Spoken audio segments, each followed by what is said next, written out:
Bismillahirrahmanirrahim. Assalamualaikum warahmatullahi wabarakatuh. Hai anak-anak, selamat pagi. Bagaimana kabar anak-anak hari ini? Semoga selalu dalam keadaan sehat ya. Dan harus tetap semangat belajar di rumah walaupun belum bisa belajar di sekolah ya. Nah, untuk hari ini kita akan belajar pembelajaran 2, subtema 3, tema 5, muatan PPKN dan bahasa Indonesia. Nah, untuk yang pertama, muatan PPKN, tentang menunjukkan sikap bersatu dalam keberagaman.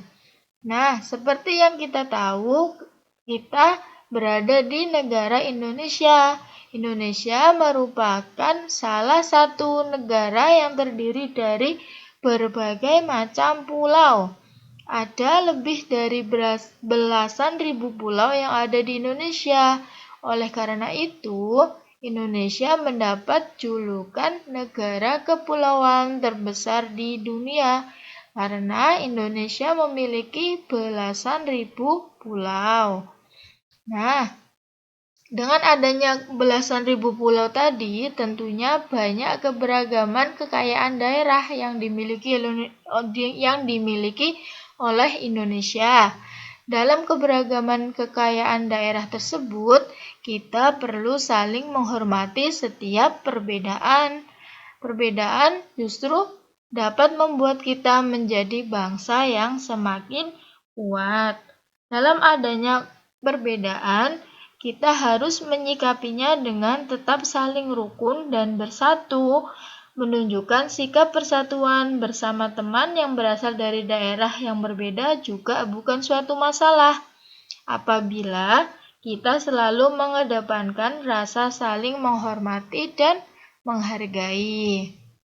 Nah, untuk mendapatkan pengetahuan yang lebih banyak tentang keberagaman yang ada di sekitar kita, kita perlu mencari tahu berbagai informasi yang ada.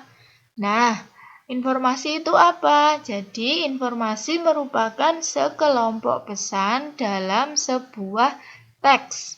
Ataupun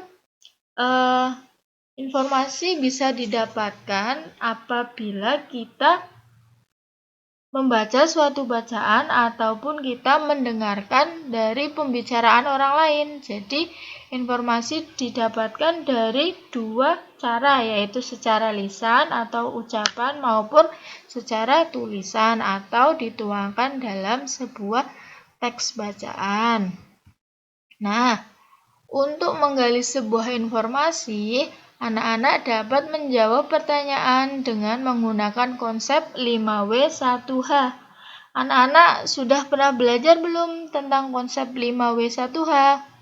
Nah, jadi konsep 5W1H meliputi what atau apa, why atau mengapa, who atau siapa, when atau kapan, where atau di mana, dan how atau bagaimana. Nah, untuk konsep what atau apa yang pertama itu menanyakan kejadian atau peristiwa yang terjadi atau yang sedang terjadi. Yang konsep kedua, why atau mengapa, itu menanyakan sebab atau alasan terjadinya suatu peristiwa. Yang ketiga, konsep who atau siapa. Jadi, untuk pertanyaan siapa itu menanyakan pelaku dalam sebuah peristiwa. Nah, yang keempat ada when atau kapan. Nah, pertanyaan kapan ini menanyakan waktu terjadinya peristiwa. Yang kelima, where atau di mana, menanyakan tempat terjadinya peristiwa.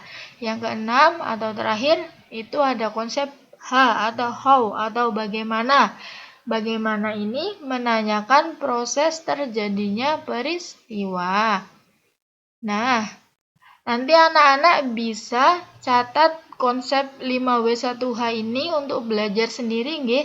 Siapa tahu nanti di evaluasi subtema 3 ada soal yang menanyakan tentang konsep 5W1H ini. Jadi anak-anak bisa belajar sendiri, nanti bisa ditulis sendiri nggih. Nah, untuk tugas pertama anak-anak hari ini, silahkan anak-anak buka buku tematik terpadunya halaman 35. Halaman 35, nanti ada soal 1-5 dikerjakan, tapi sebelumnya ayo bacalah teks berikut ini dengan seksama. Nah, jadi ada sebuah cerita tentang apa ya ini? Ya, kita baca bareng-bareng. Nanti apabila ibu terlalu cepat membacanya, anak-anak bisa baca sendiri, baca lagi di buku tematik halaman 35. Nah, jadi pada suatu sore, Dito dan teman-temannya sedang bermain sepak bola di tengah lapangan. Cuaca hari ini cukup mendung dan awan hitam mulai menyelimuti. Melihat perubahan cuaca yang terjadi, Dito dan teman-temannya akhirnya menyudahi permainan mereka. Mereka saling berpamitan dan pulang ke rumah masing-masing. Tak lama kemudian, hujan pun mulai turun. Dito memperhatikan hujan di balik jendela ruang tamu. Tampak pohon-pohon dan tanaman lainnya terlihat segar kembali setelah tersiram hujan. Katak-katak melompat kegirangan menyambut air hujan. Setelah hujan reda, Dito pergi keluar rumah. Ia melihat sesuatu yang sangat indah. Sesuatu itu adalah pelangi. Dito sangat mengagumi pelangi sebagai ciptaan Tuhan. Ia bersyukur masih dapat menikmati pelangi selepas hujan. Ia berharap suatu saat dapat melihat kembali pelangi yang muncul di atas awan setelah hujan. Nah, untuk pertanyaannya, tadi mencangkup konsep 5W1H, tetapi ini tidak semua ditanyakan, hanya ada 5 pertanyaan. Yang pertama, siapakah tokoh yang diceritakan dalam bacaan di atas? Jadi, yang pertama ini, dalam cerita ini, siapa yang diceritakan? Entah itu nanti Udin atau mungkin Lani atau siapa nggih. Nanti dibaca, dicermati teksnya. Nah, untuk nomor 2, apa yang dilakukan Dito dan teman-temannya di lapangan? Nanti apakah bermain layangan atau bermain petak umpet atau apa? Nah, yang ketiga, keempat, dan kelima silahkan dibaca sendiri. Nanti jawabannya disesuaikan apa yang ada di teks bacaan di sini yang tadi itu, nggih. Nah, untuk untuk muatan yang kedua tentang bahasa Indonesia, yaitu tentang kalimat efektif. Nah, apakah anak-anak masih ingat tentang kalimat efektif? Anak-anak sudah pernah membuat kalimat efektif di subtema 1, kalimat efektif tentang cuaca. Masih ingat? Nanti bisa dibuka lagi nih buku-bukunya atau bisa dibuka lagi materinya. Nah, jadi kalimat efektif adalah kalimat yang tersusun berdasarkan kaidah yang berlaku. Ada beberapa hal yang diperhatikan dalam menulis kalimat efektif. Nah, di sini materinya ada di buku tematik terpadu halaman 38. Jadi ada 4 hal yang harus diperhatikan dalam membuat kalimat efektif.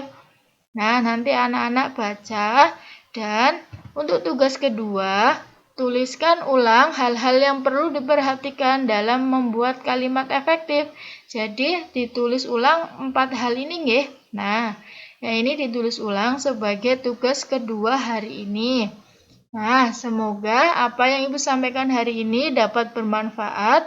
Apabila ada yang ingin ditanyakan, silahkan ditanyakan di grup atau boleh japri ke Ibu nggih. Nah, mungkin itu dulu dari Ibu. Ibu cukupkan. Terima kasih anak-anak. Semangat belajar hari ini.